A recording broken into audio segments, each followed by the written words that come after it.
साहब 2 दिनों से कुछ खाया नहीं है।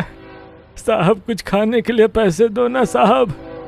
एक गरीब का पेट भरेगा तो दिल से दुआ निकलेगी साहब। साहब 2 दिनों से कुछ खाया नहीं है साहब। एक भिखारी सुधीर के पैर के पास बैठा उससे बार बार भीख मांग रहा था।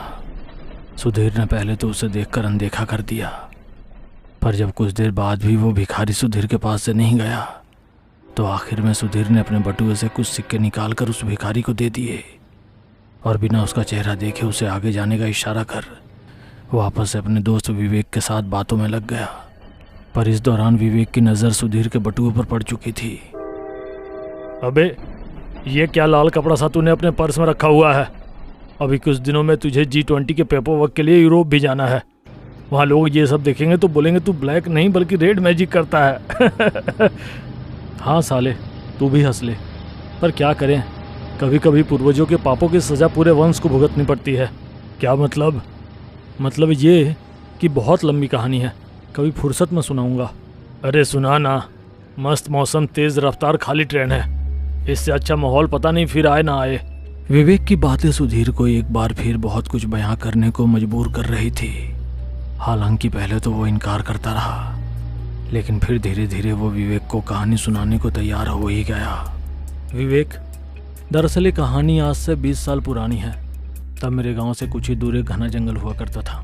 उस वक्त ज़माना भी ऐसा था कि आधी से ज़्यादा ज़रूरतें जंगल से ही पूरी हो जाती थी। लोग बहुत कम बाहर जाकर कमाना पसंद करते थे। पर फिर एक रोज़ गांव में महामारी फैल गई। पहले उनका शरीर काला पड़ता, फिर उनकी आंखें, और महज 2 दिन के अंदर उनकी मौत हो जाती। डर इस कदर बढ़ चुका था कि लोग गांव से पलायन करने लगे थे। पर उस वक्त दादा गांव के मुखिया थे। अगर मुखिया ही गांव छोड़ देता तो बच्चे कुछ गांव वाले भी उम्मीद खो देते।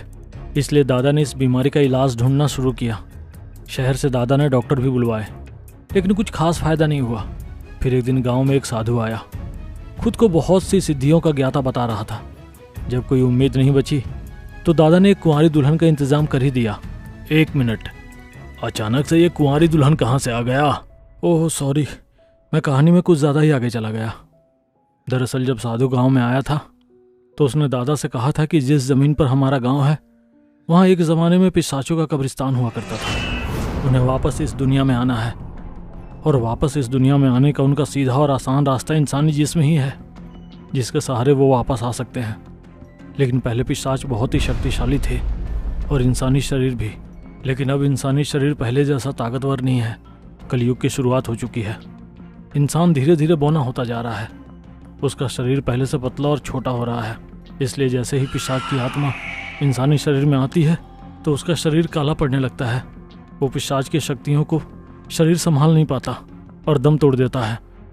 सुधीर की बातें सुन अब विवेक के मन में भी जिज्ञासा बढ़ने लगी थी। साथ ही उसे डर भी लगने लगा था, क्योंकि आज से पहले उसने पिशाचों का नाम सिर्फ फिल्मों और कहानियों में ही सुनी थी। लेकिन आज पहली बार वो सुधीर से पिशाचों का सच सुन रहा था। तो फिर तेरे दादा ने पिशाचों से पार पाने के लिए क्या किया? विवेक का ये सवाल सुनकर सुधीर के चेहरे पर डर साफ झलक रहा था। क्या हुआ? कुछ बोलता क्यों नहीं? तुम्हारे दादा ने फिर क्या किया? और उस साधु का क्या? दरअसल विवेक, दादा जब साधु के पास गए तो उन्होंने इन पिशाचों से निपटने के लिए एक उपाय बताया था। पर उस वक्त दादा को जरा से भी भनक होती तो वो ये सपने में भी नहीं करते। ऐसा क्या बताया था साधु ने? साधु ने कहा कि वो गांव को बचा सकता है, लेकिन उसे एक रात की दुल्हन चाहिए, कुंवारी दुल्हन, जिसके साथ वो सिर्फ 3 फेरे ही लेगा, क्योंकि अगले दिन वो साधु उस लड़की की बलि दे देगा। साथ ही उसने ये भी कहा कि ये आखिरी रास्ता है गांव को बचाने का। अब ये क्या पहेली है? कुंवारी दुल्हन, 3 फेरे, बलि। भला लोग किसी के साथ ऐसा कैसे कर सकते हैं? ये कैसी हैवानियत है? सुधीर की बात सुनते ही विवेक ने झुंझलाते हुए कहा था, लेकिन सुधीर तो उसे वो बता रहा था जो हो चुका था, जिसे बदला नहीं जा सकता था। इसलिए मैंने कहानी के शुरू में ही कह दिया था विवेक, कभी कभी अपने पूर्वजों के कर्मों की सजा उसकी पूरी पीढ़ी को चुकानी पड़ती है। दादा ने जब आसपास के बचे हुए लोगों से पूछा कि क्या कोई अपनी कुंवारी बेटी को बलि के लिए देगा, जाहिर सी बात थी गांव का एक भी आदमी बलि के लिए अपनी बेटी देने को तैयार नहीं था।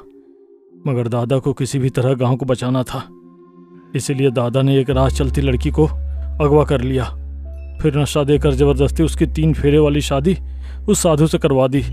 तो क्या फिर पिशाचों से साधु ने गांव को आज़ाद करवाया? कहानी इतनी भी सीधी नहीं है दोस्त। दरअसल शादी के बाद साधु उस लड़की को अपने साथ कमरे में ले गया, लेकिन अगली सुबह जब दादा ने दरवाज़ा खोला तो पूरा कमरा खून से लथपथ था।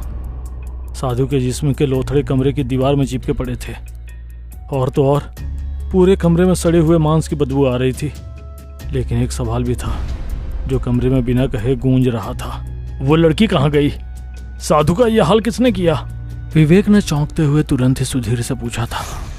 इस पर सुधीर का कहना था, हाँ, आखिरी बंद कमरे से वो लड़की कहाँ गई? सबको यही सवाल खाया जा रहा था, जिसका जवाब किसी के पास नहीं था। पर इस हादसे से एक बात अच्छी हुई थी, गांव के लोगों का मरना रुक गया था। कहीं ना कहीं गांव के लोग खुश थे, सिवाय दादा को छोड़कर, क्योंकि इतना सारा खून और मांस देखकर दादा का मानसिक संतुलन अब बिगड़ने लगा था। वो अब खोए खोए से रहने लगे थे। कभी कभी अचानक ही आसमान देखकर जोर जोर से रोने लगते, तो कभी खाली दीवार देखकर हंसने। किसी को कुछ समझ नहीं आ रहा था। हमने डॉक्टरों को भी दिखाया, लेकिन कोई फायदा नहीं हुआ। पर फिर एक दिन जब मैं दादा के कमरे में गया तो देखा वो खुद को फांसी लगा रहे थे। पर मुझे देखते ही मेरे पैर पकड़कर मुझसे माफ़ी मांगने लगे। क्या हुआ दादाजी, आप रो क्यों रहे हैं और मेरे से क्यों माफ़ी मांग रहे हैं? बेटा, मुझसे जो गलती हुई है उसकी सजा अब मेरे पूरे वंश को भुगतनी पड़ेगी। ये क्या बोल रहे हैं आप दादाजी? मुझे कुछ भी समझ नहीं आ रहा है। ऐसा क्या किया है आपने जिसकी सजा मुझे भी मिलेगी? बेटा, गांव किसी पिशाच के कब्रिस्तान पर नहीं बना है, बल्कि ये सब मेरी सोची समझी चाल थी। मैंने खुद गांव के लोगों को मारा था, उन्हें गायब करवाया था, ताकि मैं अपना बदला ले सकूं। जिस लड़की को मैंने साधु के संग ब्याहा था, वो उसी महिला सरपंच की बेटी है जो मेरे खिलाफ खड़ी हो रही थी। ये लड़की उसकी ही बेटी है, और तो और उसने पूरे गांव के सामने मेरी बेइज्जती करवाई थी। और वो साधु नहीं बल्कि एक चोर था जिसे मैंने पुलिस से बचाया था। मैंने लड़की को स्कूल से अगवा कर उसे नशे की दवाई दे दी थी, और साधु से शादी करवाने के बाद मैंने ही साधु को जान से मार दिया। फिर रात जंगल में लड़की का बलात्कार किया, और जब मन भर गया तो उसे जिंदा ही जंगल में दफना दिया। पर अब उस लड़की की आत्मा मेरा पीछा नहीं छोड़ती है, हर वक्त मेरे कंधे पर बैठी हुई रोती रहती है। उसकी रोने की आवाज़ सुनकर मैं पागल होता जा रहा हूँ। मुझे अब उसका रोना और बर्दाश्त नहीं होता है। दादा ये बोल ही रहे थे कि अचानक ही मेरी नज़र जब आईने में पड़ी तो मेरे पैरों तले ज़मीन खिसक गई थी। दादा का कहा एक एक लफ्ज़ सच था। सच में दादा के कंधों पर शादी के जोड़े में बैठी एक लड़की रो रही थी, और उसके आंखों से खून के आंसू गिर रहे थे। दादाजी, आपने जो पाप किया है उसे इतिहास कभी माफ़ नहीं करेगा, और आपके किए की सजा अब हम सबको कब तक भुगतनी पड़ेगी ये कोई नहीं जानता। मैंने गुस्से में दादा से कहा और वापस अपने कमरे में आ गया। उस रात दादा ने खुद को फांसी लगा ली, और फिर इसके कुछ दिन बाद मैंने जिद करके अपने पूरे परिवार के साथ हमेशा हमेशा के लिए गांव छोड़ दिया। पर दादा की कही एक एक बात मेरे जहन में आज भी गूंजती है, क्योंकि जब दादा उस लड़की का बलात्कार कर रहे थे तो उस लड़की ने कसम खाई थी कि जब तक वो हमारे पूरे वंश को ख़त्म नहीं कर देती वो मुक्ति को नहीं अपनाएगी।